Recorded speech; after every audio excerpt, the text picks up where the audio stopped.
दशम स्कंद गोपलीला 29 अध्याय श्री शुक उवाच शुण परीक्ष राज ऋषि नंद जे कले एकादशी पूजा करिण चक्रधर रात्रे रोइला उजागर उछुर पारणार बेला जमुना रात्रि थाउ गला वरुण राजा ताहा जानी दूत पेशिले परिमाणी बोइला आण हे नंद को एठारे देखिबा कृष्ण को आज्ञा प्रमाणे दूत गले कालंदी जले लुचि थिले नंद पशिला जाई जले कृष्ण सुमरी स्नान काले नंद को धरी घेनी गले वरुण छामुरे मिलिले ए देखी वरुण तोष होई नंद को आसने बसाई बोलंती निस्तरिली आज एबे देखिबि देवराज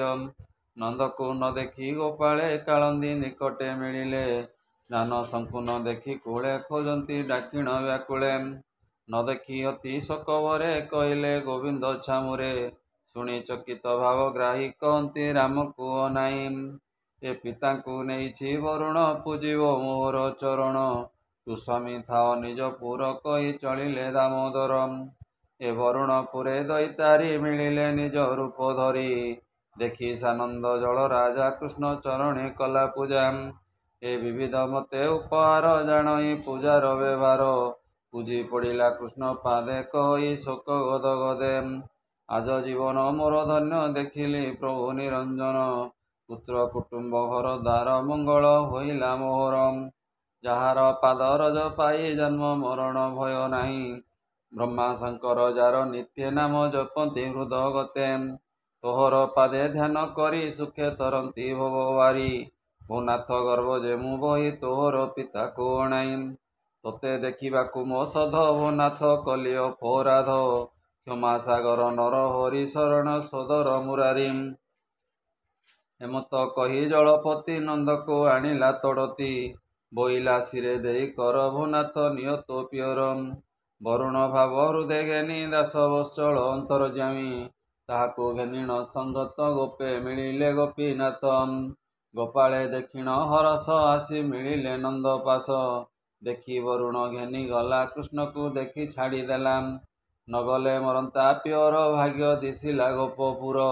नंद आनंद मन होई कही गोपाल को जाई देखिली वरुण भुवन निर्मल होइला नयन गोपी कहती ताहा शुणी नंद वचन मने गुणी तु भाग्यवंत गोपपुर तोर कुमर दामोदर आंबे देखिबु ताहा काहीं मचे मनुष्य देह बई आंभर पतितो कुमर गोकुल शरण तोहर गोपीଙ୍କ मन कृष्ण जानी माया मोहिले चक्र पाणी कहती जीवर व्यवहार भ्रमंती माया जड़ घोर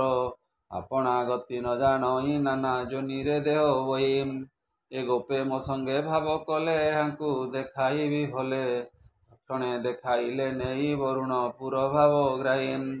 पुणी देखाई निज पुर जे बई कुंठर व्यवहार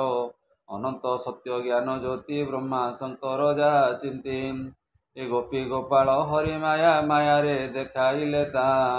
माया छाड़िले भगवान गोपाळे पाइले चेतन ए शुण राजन पुण्य देहा अक्रूर देखी बटी जा चेतना पाइले गोपाळे आनंदे कृष्ण करी कोले हरि महिमा गोपे देखी आनंदे नयने निरखी चकिते निज पुरे जाई कहती गोपी को बसाई से गोपी गोपालଙ୍କ प्राय सुजन जने कर लये कृष्ण चरणे अविरत नमयी दास जगन्नाथ इति श्रीमद्भागवते महापुराणे पारमहंस्यां सहितं वैयासिक्यां दशमस्कन्धे नन्दबन्दी मोक्षणे नाम 29 अध्यायः बोल आनन्दे कवार हरि हरि बोल।